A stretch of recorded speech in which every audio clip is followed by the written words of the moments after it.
কান খাড়া করে শোনো, never under estimate any job. কোন চাকরিকে ছোট করে দেখা যাবে, whether it's small or big, you don't care, এটাতে কেয়ার করা যাবে না। ছোট্ট চাকরি পাইলেই ঢুকে যাবা, বড় অফার আসলে পরে ঢুকবা। এটা ছোট কাজ, এটা হোটেলের ওয়েটার, এটা ছোট্ট স্টাফ, এটা কেরানি না, কাজ কাজই। কাজের মধ্যে কোনো ছোট বড় নাই। যে কোনো কাজ করো না ভাই, যে কোনো কাজ করো, তা যেন হয় সবার চেয়ে সবচেয়ে সুন্দর।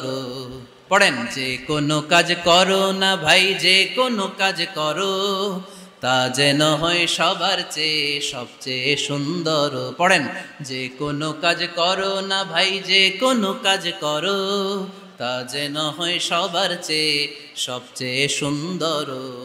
হোক না সেটা পড়া লেখা, রঙের ভাষায় ছবি আঁকা। পড়েন, হোক না সেটা পড়া লেখা, রঙের ভাষায় ছবি আঁকা, হোক না সেটা সামান্য কাজ কিংবা মহত্তর, তা যেন হয় সবার চেয়ে সবচেয়ে সুন্দর।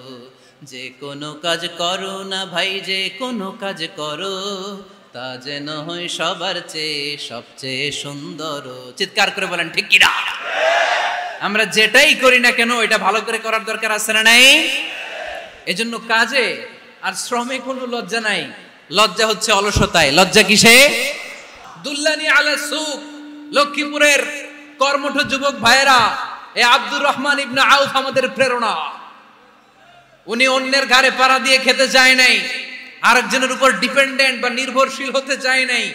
তিনি স্বাবলম্বী হওয়ার শিক্ষা, লেসন কিয়ামত পর্যন্ত গোটা বিশ্বের যুবকদের জন্য রেখে গিয়েছে। চিল্লায় বলো ঠিক কিনা? দুল্লানি আলা সুক, show me the way to market. Market কোথায় দেখাও। পনির আর ঘি নিয়ে ব্যবসা করতে করতে কয়েক মাসের ব্যবধানে ইতিহাস সাক্ষী সৈয়দনা আব্দুর রহমান ইবনে আউফ মদিনার বিশাল বড় বিজনেস ম্যাগনেটে পরিণত হয়ে গেলেন। চিল্লায় পড়েন আল্লাহু আকবার। এজন্য ব্যবসার ভিতরে বরকত ঢুকিয়ে দিয়েছে কে? বিষ্ণুই বললেন, আত-তাজিরা সাদুকাল আমিন মা'আন নাবিয়্যিন ওয়াস সিদ্দীকিন ওয়াশ শুহাদা'i ওয়াস সালিহিন।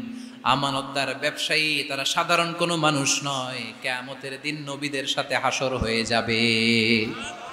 আপনারা যারা ব্যবসা করেন, এটা সাধারণ বিষয় নয়। বিষ্ণু ইসলাম নিজেও ব্যবসায়ী ছিলেন।